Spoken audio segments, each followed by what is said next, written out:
عمرے پر جانے کا طریقہ اور احکامات بیان فرما دیں۔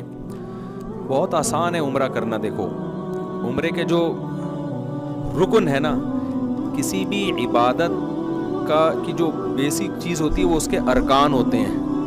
ان ارکان کے بغیر اس عبادت کا تصور ممکن نہیں ہے۔ جیسے نماز میں قیام، رکوع، سجدہ، یہ نماز کے ارکان ہیں، تو ایسے ہی عمرے کا جو رکن ہے نا وہ ہے طواف۔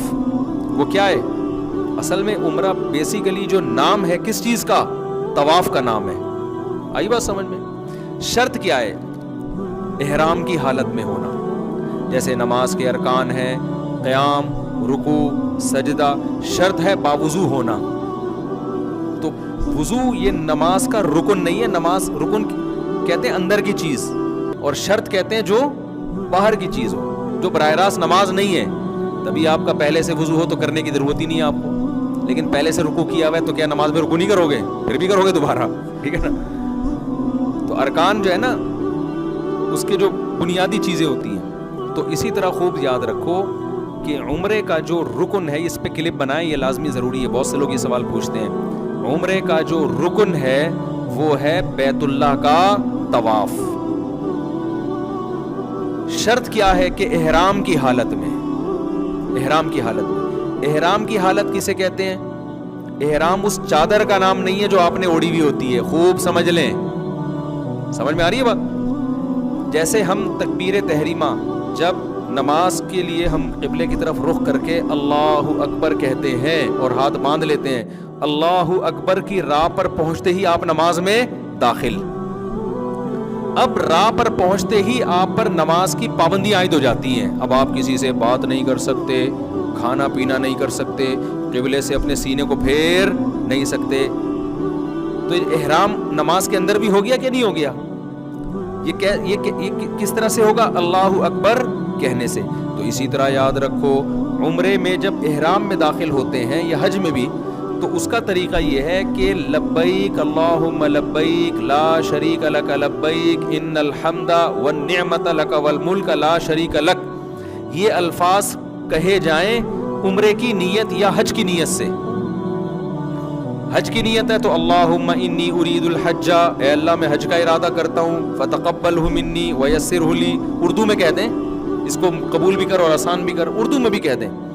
تو یہ الفاظ کہتے ہی آپ احرام میں آ گئے، چاہے آپ نے پینٹ شرٹ پہنی ہوئی ہو، اس میں چادروں کا ہونا ضروری نہیں ہے۔ اور عمرے کی نیت سے کہے تو آپ عمرے کے احرام میں آ گئے، چاہے آپ حرم کے اندر ہوں یا حرم سے باہر ہوں، میقات کے اندر ہوں، میقات سے باہر ہوں۔ اب احرام میں آنے کے بعد احرام کی پابندیاں شروع ہو جائیں گی۔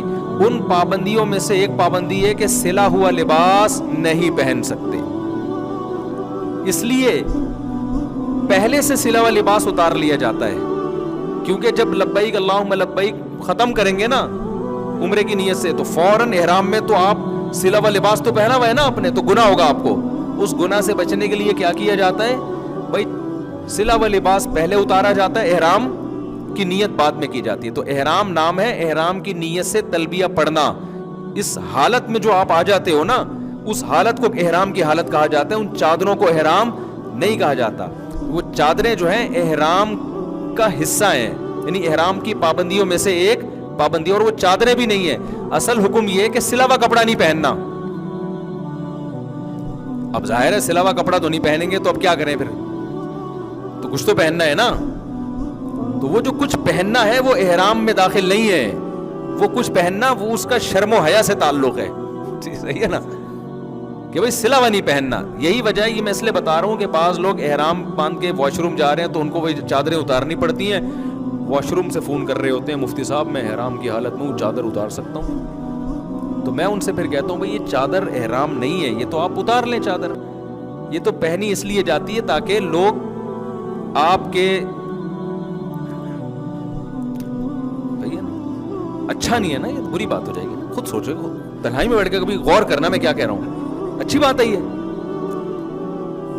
تو جسم تو چھپانا ہے نا اپنا، تو اس کے لیے یہ کیا جاتا ہے، تو اس میں چادریں داخل نہیں ہیں۔ دوسری بات یہ کہ اس احرام، اگر آپ مکہ جا رہے ہیں کسی بھی نیت سے مکہ جا رہے ہیں، میقات سے باہر سے، جیسے کراچی سے، طائف سے، مدینہ سے، تو اسلام کا حکم یہ ہے کہ آپ میقات بغیر احرام کے کراس نہیں کر سکتے. تو وہ ایک الگ چیز ہے. وہ کیا ہے؟ اس کا عمرے سے تعلق نہیں ہے، بلکہ اس کا اس سے تعلق ہے کہ آپ نے عمرے کی نیت کر کے میقات میں احرام باندھا کیوں نہیں، آپ نے عمرہ کیا کیوں نہیں. تو عمرہ نہ کرنے کی وجہ سے آپ پہ دم واجب ہوتا ہے. تو اب اس کا عمرے سے براہ راست تعلق نہیں ہے، بلکہ وہ یہ ہے کہ مثال کے طور پر شریعت آپ کو حکم دے کہ فلاں وقت میں نماز پڑھو، نہیں پڑھے تو یہ سزا ہے آپ کی. تو اب جو بھی باہر سے آ رہا ہوتا ہے مکہ یا بیت اللہ، مکہ جا رہا ہے کسی بھی کام سے، تو اسلام اس پر لازم کرتا ہے کہ آپ چونکہ مکہ اللہ کا شہر ہے، آپ اس پہ جا رہے ہو اور آپ ہو بھی مسلمان، تو یہ جو اللہ کی باؤنڈری ہے نا جس کو میقات کہا جاتا ہے، تو پہلے آپ نے جا کے عمرہ کرنا ہے اور احرام آپ کا شروع ہوگا میقات سے پہلے. یہ اگر آپ نے کراس کیا میقات تو بعد میں احرام تو مان لیا جائے گا، لیکن دم آپ پر واجب ہوگا کہ آپ نے کیوں یہ بغیر احرام کے کراس کیا. سمجھتے ہو کہ نہیں سمجھتے؟ اور جب حرم میں پہنچ گئے آپ، پھر دوبارہ عمرہ کرنا ہے، تو پھر احرام باندھنے کے لیے ضروری ہے کہ کم سے کم مسجد عائشہ تک جائے. وہ افضل تو یہی ہے کہ پھر میقات سے باہر جائے، لیکن مسجد عائشہ سے کر لے گا تو بھی اس میں اختلاف ہے علماء کا. ہماری جو رائے ہے وہ اس کے مطابق ہم جواب دے رہے ہیں. تو خلاصہ میں جلدی سے سمیٹتا ہوں. عمرہ نام ہے بیت اللہ کے طواف کا، شرط کیا ہے کہ احرام کی حالت ہو. اور سعی جو ہے نا وہ عمرے کا رکن نہیں ہے، عمرے کے واجبات میں سے ہے. واجبات سمجھتے ہیں؟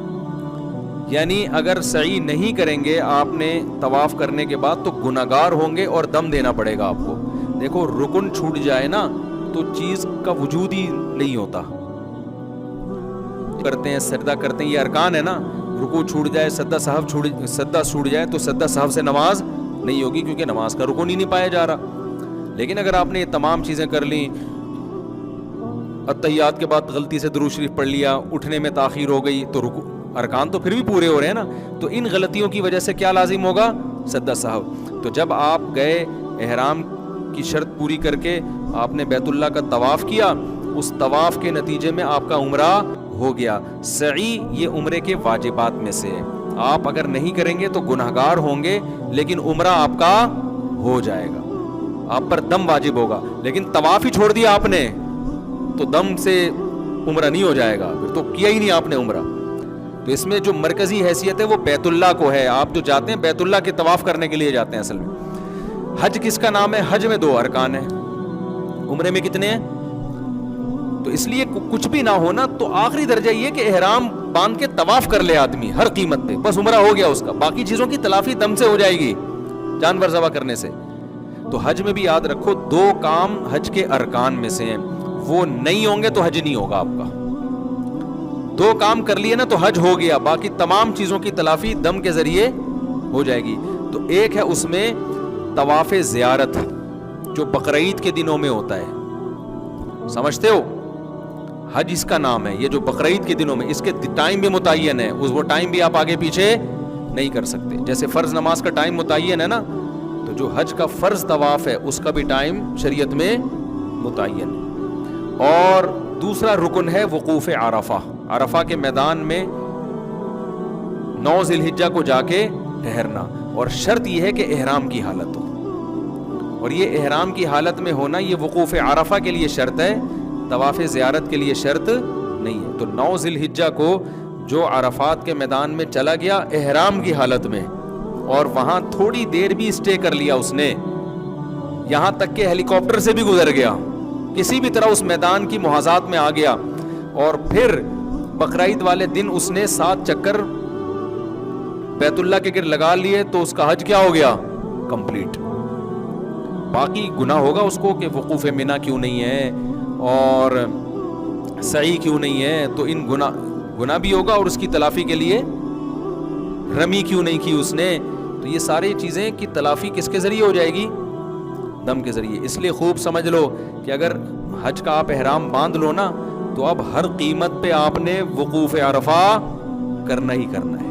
اور جو لوگ طواف زیارت چھوڑ کے آ جاتے ہیں نا حج میں، فلائٹ نکل رہی ہے، تو یہ خوب سمجھ لیں کہ طواف زیارت میں احرام کی حالت تو ضروری نہیں ہے، لیکن جب تک طواف زیارت کوئی نہ کر لے اس وقت تک اس کی زوجہ اس کے لیے حلال نہیں ہوتی، اور عورت نے اگر کیا ہے تو وہ اپنے شوہر کے لیے حلال نہیں ہوتی۔